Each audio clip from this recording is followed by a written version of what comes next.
This is My Taste is Better Than Yours, the manga podcast where Guardian Enzo and I, Samu, discuss some of our favourite series and figure out, is my taste better than yours?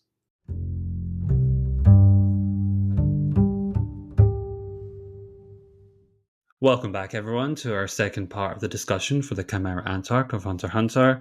As I mentioned last week, we split this into two episodes because we have so much that we want to discuss. If you want to hear our thoughts on the beginning half of the arc, everything up until the palace invasion, then please do check that out. But without further ado, here is everything from the palace invasion onwards. Enjoy. You say about there's all these big swings and unconventional things that Togashi does.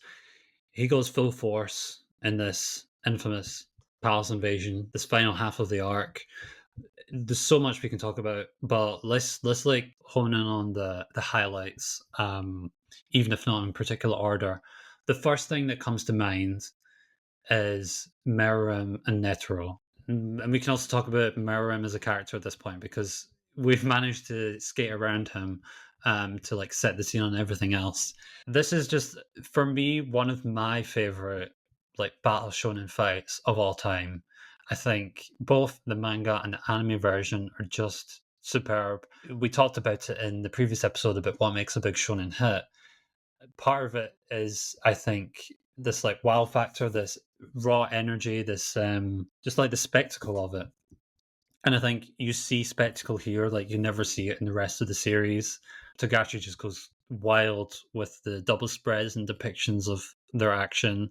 Yeah, I think it's just one of my. When I think of Chimera Ant arc, this fight is almost one of the first things that I think of. And then off of that as well, the outcome of it, the poor man's rose and Netro's and like involvement of that. So in this particular fight, what do you make of it? Is it decent? Do you like it? Is it okay?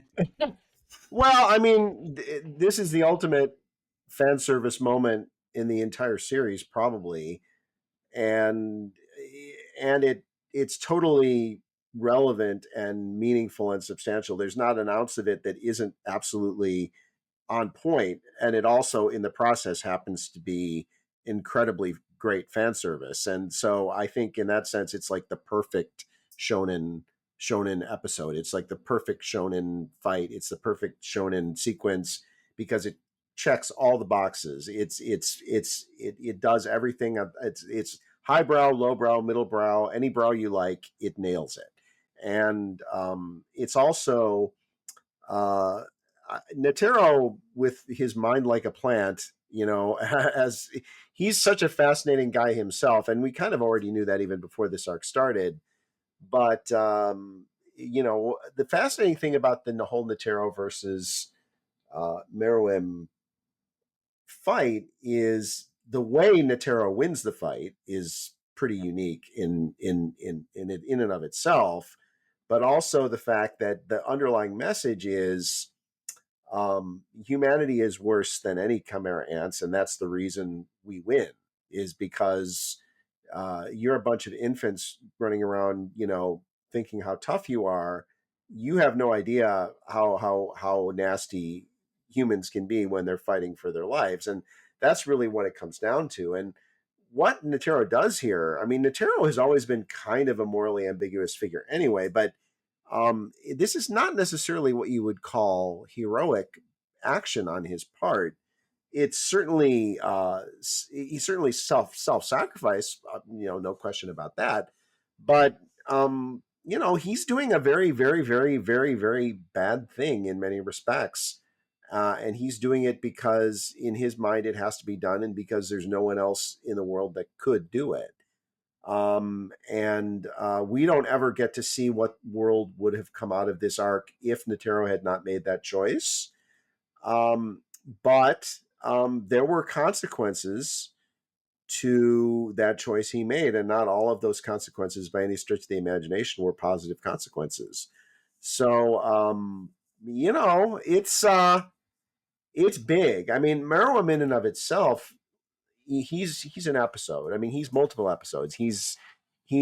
I have a strong overriding belief that Meruem is intended to be a take on the life of the Buddha. I truly believe that. I think Togashi is more than capable of that level of depth, and I think that he absolutely intended the character to be taken that way. But even if you just look at Meruem and his role in the story on a much more superficial level, he's an incredible, magnetic, powerful figure, and Netero just owned him, and he didn't even know it, and that makes it an even bigger own because the way it plays out. I mean, that's Netero's mind like a plant at work.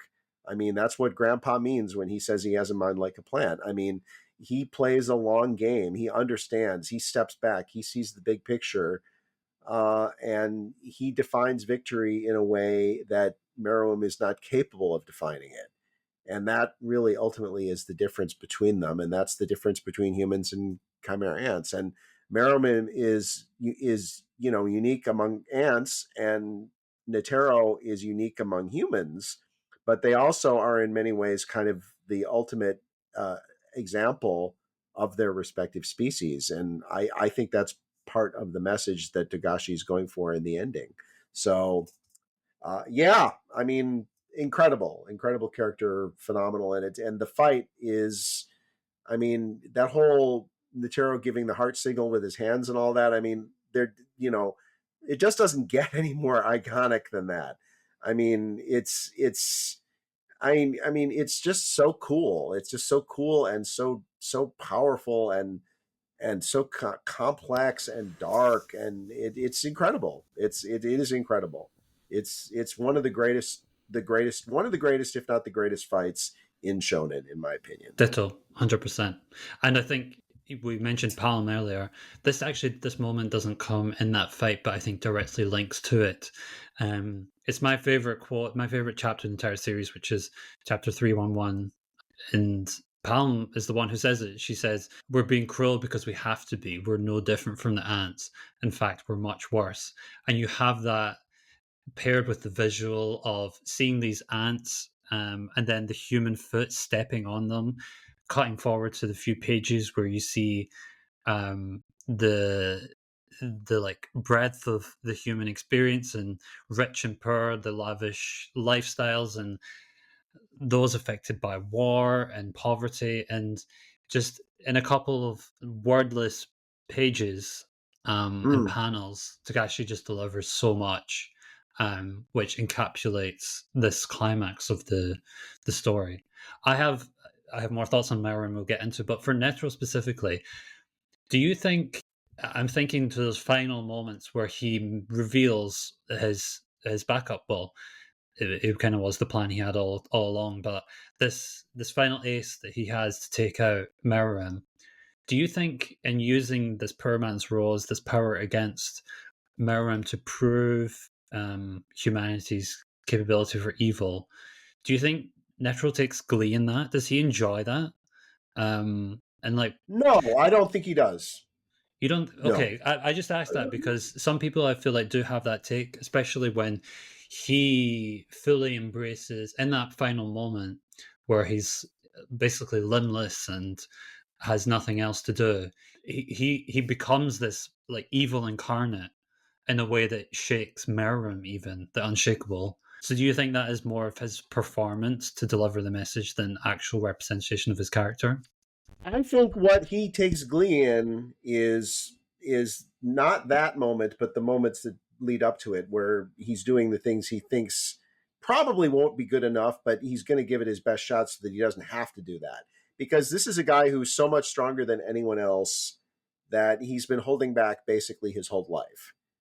He hasn't been able to really cut loose and show his full power, um, for 70 or 80 years or whatever it has been since he became full on, badass of all badasses. We know he's around 110 years old or something like that.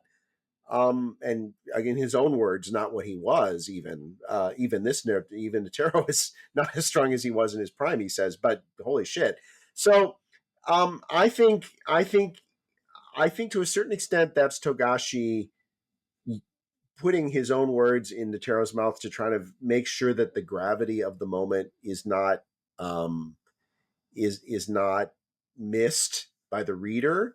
But I also think Netero at that point is like he is aware that he is in effect at that moment he is humanity, because if he doesn't do this, humanity is screwed. And if he does do it, he's performing this act of incredible darkness and evil in its own way. And so I think he's somebody who has a broader perspective than any other character in the series, and he sees the significance of this moment, and I think he's overcome by it.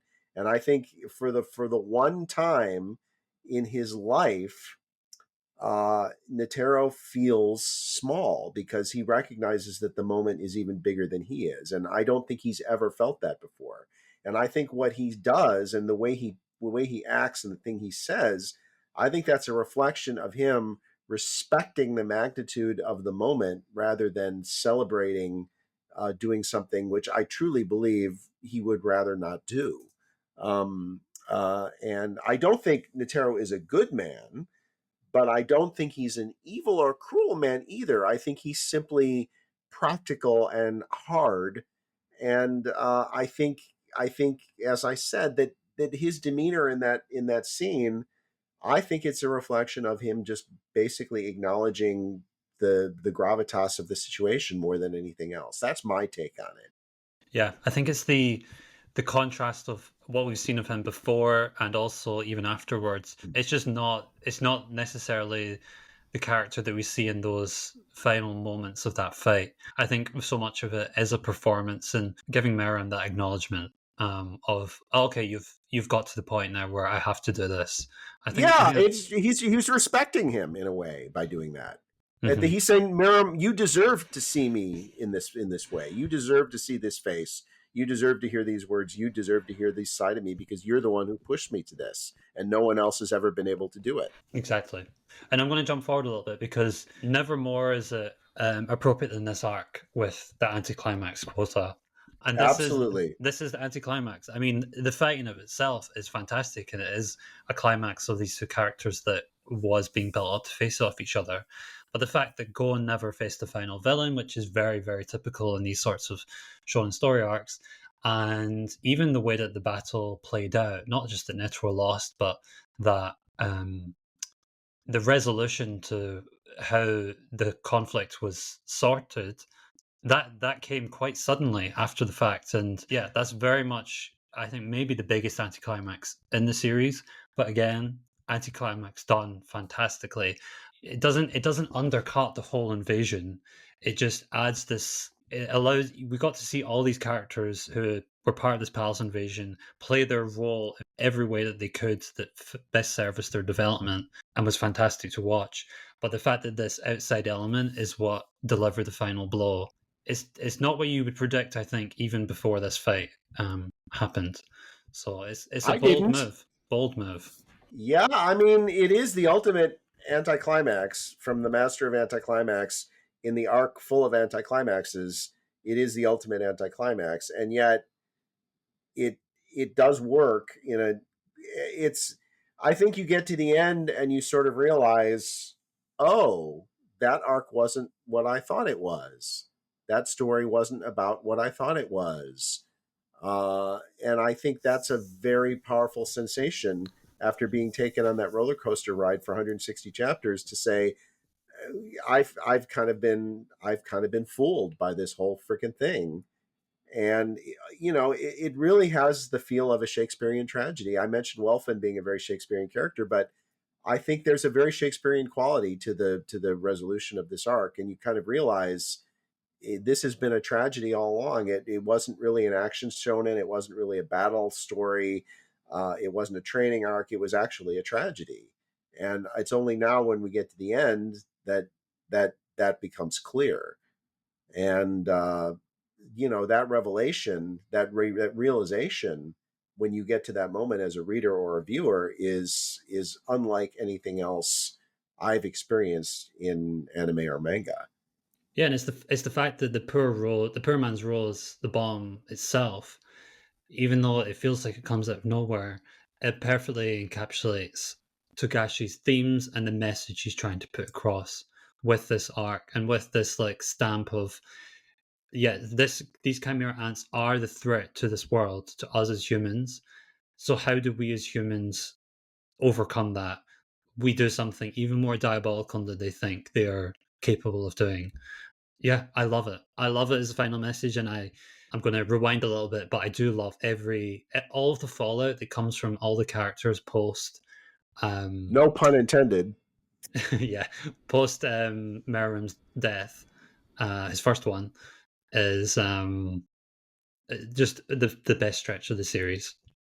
But let's hone in a little bit on Meruem specifically. We don't need to talk for hours and hours, but it's kind of overstated at this point. The parallels, the mirroring of Gon's journey and Meruem's journey. It kind of is a meme at this point. The oversimplification of the ant turns human, the human turns ant, like the monster to the human, vice versa. That is definitely a part of it. But I think Yeah. just seeing, going even further, just seeing the perspective of understanding humanity from this almost blank slate. Well, he's not completely blank. He has this drive within him from birth, but he's also willing, I believe, to be proven and to adapt to situations. And if we're talking about Merwin, we can also talk about Poof. He wants nothing more than to like preserve what he has as his vision, and his vision is Meruem, and their relationship, even though we've not touched on it so far, is just he's a funny character, but I think he is one of the most succinctly and the intentions of which Togashi has written his character. I think he just delivers absolutely on what he wanted with him, even if again he's another one of those ones who maybe is a little bit Mhm. annoying, intentionally so. He does piss people off and piss readers off, but I think his dynamic, his adoration that he has for Meruem is fascinating. So yeah, do you have any thoughts on their relationship on, or just Meruem as a whole, his journey that he goes on? Well, yeah, I think the all of the Royal Guard are interesting, all three of them in their own way. Shiapoof probably is the most. I keep going back to that term Shakespearean, but he probably is the most tragic Shakespearean character of the three because he has the. We get to see inside the emotions of that character more than the other two, I would say, and they're more relatably human, I think. And ultimately, this is what makes the Chimera Ants so interesting: is they are, although they come from many different sources, they keep some part of that source in them when they become Chimera Ants, and especially the ones who used to be human beings. And Meruem, I don't see how anyone could look at Meruem uh, as anything other than a unadulterated and soaring literary triumph as a character. I don't know how you could possibly ask for a better arc antagonist in any kind of story than you get with Meruem because he really he's a grand slam home run. He's everything. He's all of it. And I again, my feeling on Meruem specifically is he's the Buddha, the man we call the Buddha, was born rich and spoiled. I'm not going to go into the whole Buddha story, but what happens at the end of Meruem's life is indisputably enlightenment. He achieves enlightenment. And what the interesting question for me is with you ask about Netero and whether he was gleeful and using the the little flower and all that. um, I'm wondering if how what would Netero's reaction have been to Meruem's final moments? I think that's a fascinating question, and of course we'll never know the answer to it. But it is an interesting question because I think that in effect Netero gave Meruem a gift, a parting gift. He gave him his death, but he also gave him enlightenment. And Meruem, left the world with an understanding that he had never had before, and it was what happened to him that gave him that understanding, at least in large part. And so You know, all of the other ant characters, as great as they are, including Pito and Shaiapoof and all of them, uh, they exist kind of as facets of Meruem's being, extensions of his personality, extensions of his nature, and so in the end, uh, I think I think he represents. I've never felt the whole Gone parallel thing. I've never felt that it was really all that profound and it was really all that intentional. I think there is an obvious superficial transformational thing where they're kind of two ships passing in the night, Gone going in one direction and Meruem going in the other. But I don't think that Togashi meant anything particularly deep or profound as trying to draw a parallel between the two of them. I think that's mostly just fan BS. But I do think that in every respect, Meruem represents.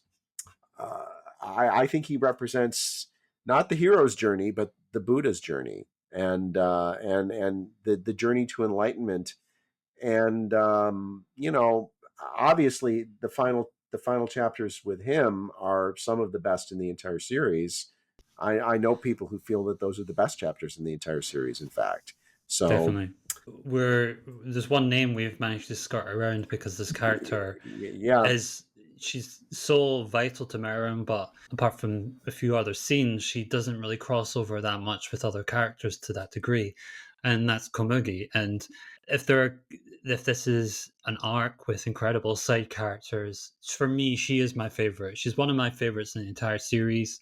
Her relationship that she has with Meruem, but also just what she represents for herself, the little backstory we get for her family, and how she's become the best at this specific game. She's, Mhm. she doesn't have this. Her physicality wouldn't make you think that she's capable of holding herself in that way, but when she goes in that mode and she's the best at what she does, it's that which is that spark for Meruem to have respect for humanity and for have that interest in it and be like, oh wait, I've finally found someone who's better at something than I am. And the fact that he never is able to beat her, and the fact that that is what pushes him for so long until eventually his feelings manifest into something so much deeper. And but you just feel the depth of it. There's, to me, even though this is a series where Gon and Killua and this arc in particular is so vital, this is one of the most defining duos dynamics of the entire series, I think. And Oh, I agree. I love Komugi. I love the relationship, the tragicness of it. Komugi never sees him. She doesn't know that she's dealing with who she's dealing with, but she just sees him for what he's presenting to her. Everything about how different they are makes them so magnetic. I love them. This is actually my favorite part of the arc. It is pretty great. I mean, there's a lot of parts of the arc that are pretty great, and that's definitely in the top handful, if not the best. I mean, it's she saves humanity too in a way, really, because she's the one who really connects the dots in his head and makes him realize that the humans are more than just food. There's more than just slaves. That there's something interesting and complex and indefatigable going on with them, and no one else in the series. Well, basically, there's two people in the series that get the better of Meruem, and that's Komugi and Netero in different ways, but they both have his number.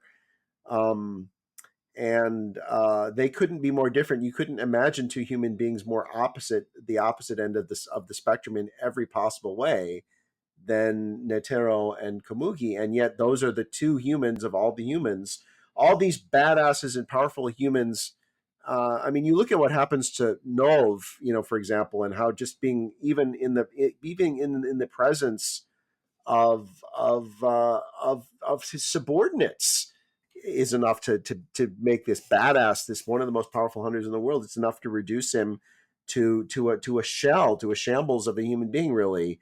And yet Netero and Kamugi, they are able to get the better of the being himself, of Meruem, and they're the ones who ultimately shape where he is as a character at the end of his life, is those two people. And I think the fact that that's the case, and the fact that they are so different, I think there's some messaging there from Togashi as well. Actually, I don't think that's coincidental. Um, it's powerful. It's powerful. And one of my favorite scenes as well, I feel like I've said that multiple times, but I mentioned the Wilfen's defining moment that he has with Meruem.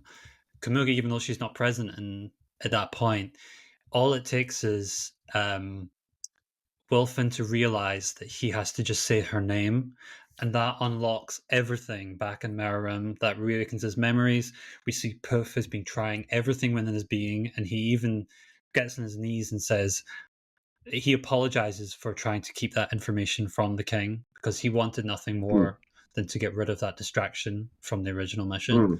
mm, And then, like Nov, Wilfin, just in those seconds of being beside the king, is reduced to this old yeah. version, weak version of himself. But that is one of those moments where, for essentially four different characters, all in one chapter, you get this incredible resolution, how they all overlap. But yeah, everything to do with Komugi, those iconic 9 black pages of just dialogue, how that was done in the anime as well. It's beautiful stuff. Um, The only episode of the anime with no OP and ED, I might add, is that last episode with Meruem and Komugi. yeah, very fitting. And that although it's technically in the arc after that, that final shot of their hands holding each other. Yeah, Um, yeah. It's just incredible stuff. I feel like there is one other dynamic that we haven't touched upon, which is so important to Chimera Ant arc, and that's Gon and Killua. And I Oh know yeah. you love Gon and Killua, you love both of them, and what they mean to each other, what they represent for the series. They both go on such massive journeys in this arc. Their friendship is put to the test. You see his focus on Pito for the revenge of Kite. He's there for this mission, but he becomes it overtakes him, and he turns into this version of himself that Killua is has so many complicated feelings of. This is someone who he thought was his friend, his first real friend in his life, um, and tie that with that iconic moment that we get earlier when Killua removes Illumi's control over him, this unknown element that was part of his body. That Mm, finally he's mm. free of that, and he's able to act and think more clearly. And it's only when he gets that he sees Gon in a way that he doesn't know what to do. Um, the scene that comes to mind is that panic that Killua has when he Yeah. he's overwhelmed with everything that Gon is doing, and he kind of he can't do anything. He has to let Gon go his way, even if it means the destruction of their relationship, their friendship. He knows that he just can't hold him back. Let's fold in the fight with Pito there as well. So I feel like this is a part of the series that you love especially. So I'm just curious to hear your take on Well, I everything. think that the Gon Pito, the fight itself is not as epic in and of itself. It's pretty fucking epic. It's not as epic as the Netero versus in. It's more depressing. It's darker because we're seeing a character we love become something terrible.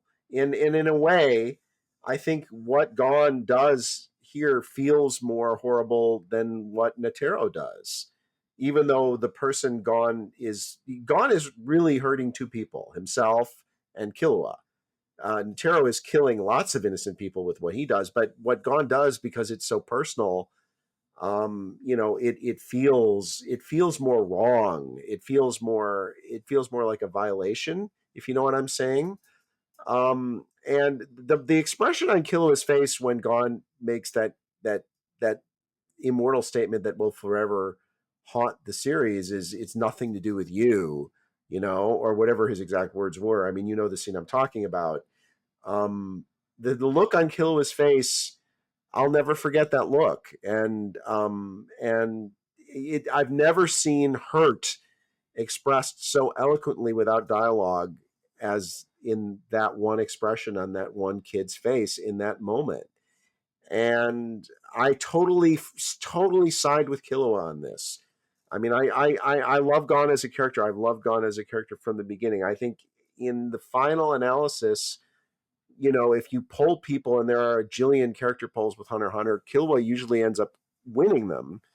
And I think Killua is an incredibly great, fascinating character. I've always felt in the minority that Gon is actually the most interesting character in the series when you really break them down. But I in as agree. far as this final moment, it's Killua that I totally identify with and totally side with. And we can't talk about their relationship in full because we can't do that until we get to the next arc that we're going to cover, Yeah. unfortunately, because this really carries over into that. And I found in quote unquote rereading this arc for this podcast, I had to reread well into the next arc too because it felt incomplete not to follow up on those chapters with Gon and Killua. But um, one of the things you mentioned is removing the needle, and what I think in effect what we see with Killua when he does that, we see a lot of things, but one of the things we see is he becomes much more emotionally vulnerable and emotionally honest after that, and he honest with himself about himself. I think that's indisputable. I think we see that change in him, and I think unfortunately for him, the old Killua would have been less devastated by what happened with Gon than the new Killua was. But unfortunately, that Killua is the real Killua. That's the one that's freed from his brother's control, and That's the painful irony of it. it is, and I think my feeling about the whole series was that Killua instantly, not almost instantly, from the moment he realized this is my friend. I've never had a friend before, but this is my friend. I think his whole idea was I'm the dark, he's the light. I'm going to do everything I can to protect him and keep him from having to do the things that I do, to follow the path I follow, because I'm already despoiled. I think Killua looked at himself, for all his bravado and all of his humor.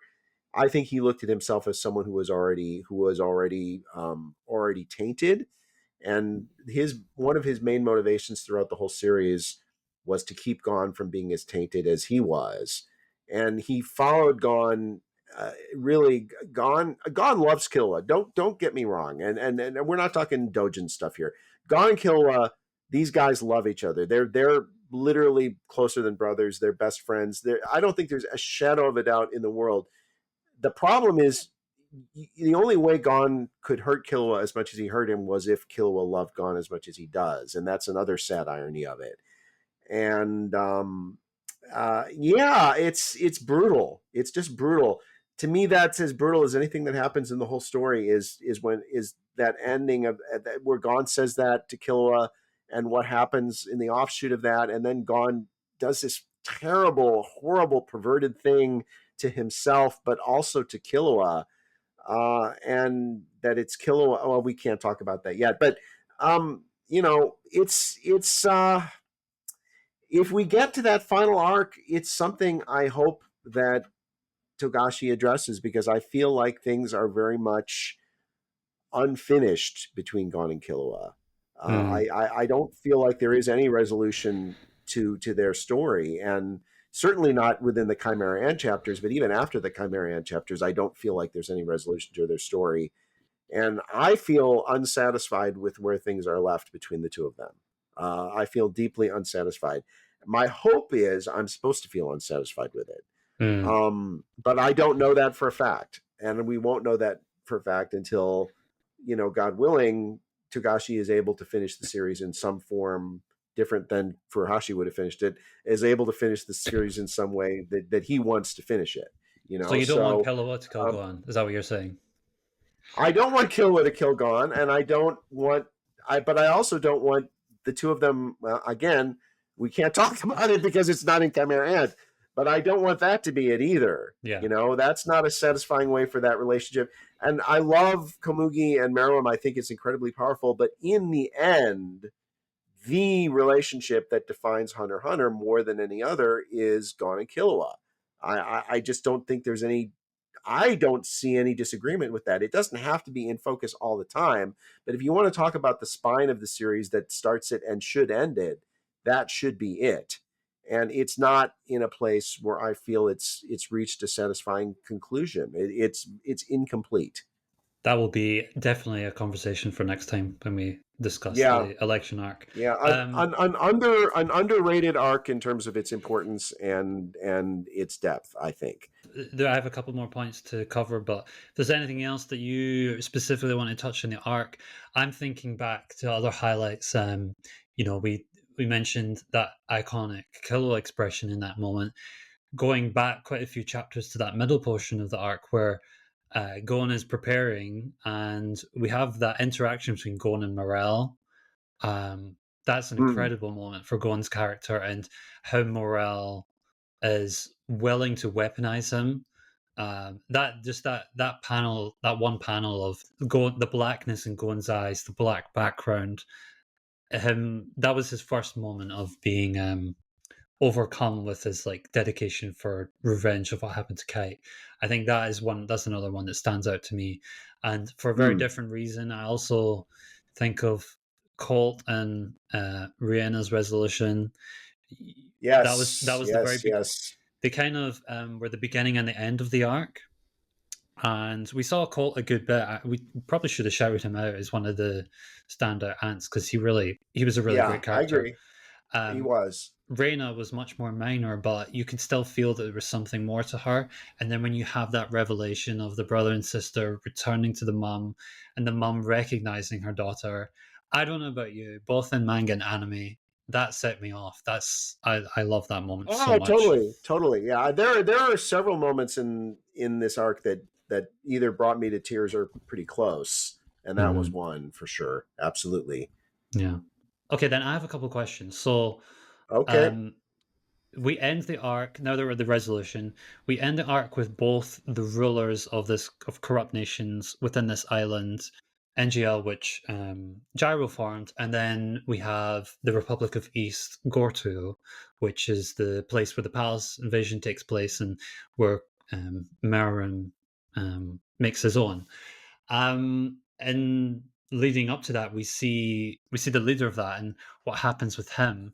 And what we're led to believe is that he's killed. This is Ming Ik, who we know what Togashi's doing We know who here. it is. We We know who know it how it is. We is. know who it is. It's a certain Korea, and it's not South Korea.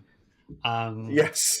and what do you think? What do you think is being said that both of these characters survive, while everything else happens to their countries, to their nations, and maybe in a way their corruption lives on? The biggest reveal is It's the fact that the real Ming Ik was never there. He was a yeah, substitute, and yeah, he's living yeah. his peaceful life, and he was never really a part of it. Yeah, I think it's just Togashi. I don't think it's anything particularly subtle or difficult to ascertain. I think it's just Togashi making a statement about the state of the human race. That's all. I think it's just him saying, we're pretty nasty when you get right down to it. And there's some good people and there's some good moments, but when you really break it down, we're nothing to write home about. I don't think there's anything more to it than that. And that the rulers don't get the justice that maybe they should have for the actions that they commit. The fact that they can, in some ways, just get away with what everything happened.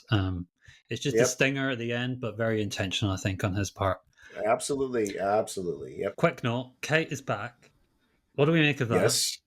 Kite comes in the form of another beautiful scene. I think it's kind of borderline ugly, but it's also like kind of a beautiful moment where the queen in her final moments gives birth to this other creature after Meruem, which then Colt, I believe it is Colt who picks it up, um, and then we jump forward to the end of the arc, and Kite is now a little girl.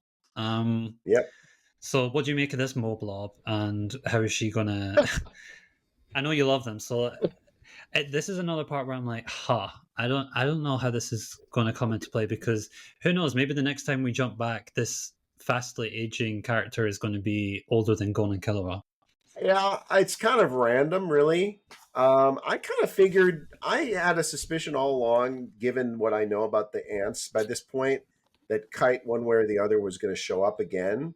So I wasn't surprised necessarily in the moment itself, although maybe the way it played out was a little bit of a ha moment, as you said. So yeah, I'm bemused.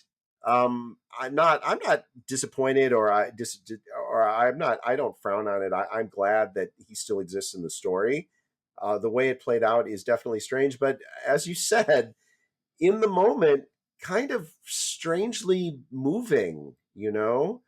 Um, yeah, it is. It's like it shouldn't be moving, but it is kind of moving. I'm going to move over to the big final question before we do recommendations. Okay. You can be as long or short as you want in this, and maybe it kind of will spoil our ratings at the end, which I'm very curious to see what they're going to be. Is Chimera Ant arc the best shonen arc of all time? All Now, right. I So, asked this of you because I think you have another very particular arc close to you, Rurouni Kenshin. I'm going to put you in the hot seat, and you have to do an either or. all right. Before I do that, I'm going to ask you my final question, which is the Chimera Ants arc ending really the ending when the wiki says it is, or is the actual ending when Gon and Killua have their ending and two other people, Gon and another person, have a talk? And I know that happens after another event happens, but do you consider that part of the? I think that can almost be considered part of the Chimera Ant arc, and I'm wondering if you feel like an argument can be made for that. Uh, sure. I think that could also. I mean, there's another point I'm going to mention. We do cover that. If that could be just the conclusion of the series in general, I don't Oh, think absolutely. I think it could. Yeah. we can get into Yeah. that. So I don't think it's necessarily the conclusion of Chimera Antark. I think it just could have been for the series. I think just because the arc ends on the introduction of the Zodiacs, that it's hard not to use that as the split. So even though I just think it, like you say, it carries on through the characterization, the journey that Gon and Killua are on Yeah. is very much It. it's the B plot of that arc. Yeah. Okay. That's fair enough. Now to answer your question, then, it's yeah. You're right. There's only one other arc that I consider to be in the running. My two favorite anime of all time, Seire no Moribito and Fulikuli. Many people who have followed the site probably know this. If you ask me of those two series, which is more perfect, I say, oh, Fulikuli is more perfect. But if you ask me which is the greatest, I would say it's Seire no Moribito. And so, if you ask me what is the greatest shonen arc of all time, I'm going to say Chimera Ant. If you ask me what's the most perfect shonen arc of all time, it's Kyoto in Rurouni Kenshin. But Kyoto, as ambitious, as long, as soaring as it is not as risk taking and ambitious and daring as Chimera Ant, because no arc in shonen is, and maybe manga. So the greatest shonen arc is the Chimera Ant arc in Hunter x Hunter. To me, in the final analysis, I have to give that acknowledgement. So there's your answer. Okay, I'm glad I got the answer. And to answer on my side as well, because I have another arc of my favorite battle shonen Bleach, which I'm in a similar position in terms of how much I enjoy that arc, Soul Society. But I just think just the ambition that we have with Chimera Ant is just unprecedented. It's just on a whole other level, even if there are some minor points. Yeah, I just think it is the best of all time. Yep. Very briefly, we can do recommendations just for Chimera Ant as well. I feel like we're going to repeat some series that we talked about just that moment. I'll start with myself. Okay. Even though Soul Society is my favorite arc in Bleach, the final arc, Thousand Year Blood War, is what I recommend for Hunter x Hunter. And this is actually it's a tricky one because there is really nothing like Hunter x Hunter, like Chimera Ant arc. Um, so I'm drawing just on individual moments that for me resonate and have parallels. I've said it before, I don't like an end of the world scenario. This whole arc is the prevention of an end of the world scenario. Really get to that point. Thousand Year Blood War does, and I think it does it well. I think the whole idea of invading the enemy's palace, this war that's going on, and in particular the fight with Netero and Meruem, I think mirrors another fight with two titanic, age-old forces within the series. And yeah, I think there's also king servant dynamic that you see in Yuha and Hashvalth that is kind of similar to Meruem and Pito, or Meruem Okay. and Puff, I should say. So yeah, that's my recommendation. It is quite a different arc and presentation, I will say, but it just has moments that stick out to me as similar. And my recommendation is, unsurprisingly, the Kyoto arc of Rurouni Kenshin by Watsuki Nobuhiro. And the reason uh, is because, as you said, you can't recommend anything like Chimera Ant because there's nothing like Chimera Ant. So the best I can do is recommend something that comes closest to it in quality. And for me, that's the Kyoto arc of Rurouni Kenshin, which I think is the most flawless arc in Shonen. And it's the second best arc in Shonen. And it does have some similarities in the sense of it gives you a great antagonist who is so much more than he initially appears to be. It's populated with an incredible cast of supporting characters, most of whom are specific to this arc who had never appeared before. It gives you, it gives great service to such a wide variety of characters. So many secondary and tertiary characters have incredible climactic moments in the Kyoto arc, just like they do in Chimera Ant. And it doesn't all come down to the hero and the villain and the main battle, and that's certainly a part of it. But we go through whole sections of this arc, which is the longest arc in Rurouni Kenshin, and by most standards is quite a long arc, but it's not 160 chapters. But there are long stretches of this arc where the main characters from the first portion of the story, the Tokyo arc, are absent, including Kenshin himself, who's absent for significant stretches of it. And it never misses a beat, just like Chimera Ant never misses a beat when Gon and Killua are not on the page. So for me, and I almost said on screen there, you probably picked that up because this was my first experience with it was the anime. But so yes, that's my recommendation. It's Rurouni Kenshin's Kyoto arc. It was the easiest recommendation I've ever had since we've been doing this show. It's the only thing that ever really popped into mind for me. It's quite apt that we both chose arcs from our favorite battle shonen as recommendations for this arc that we love so much.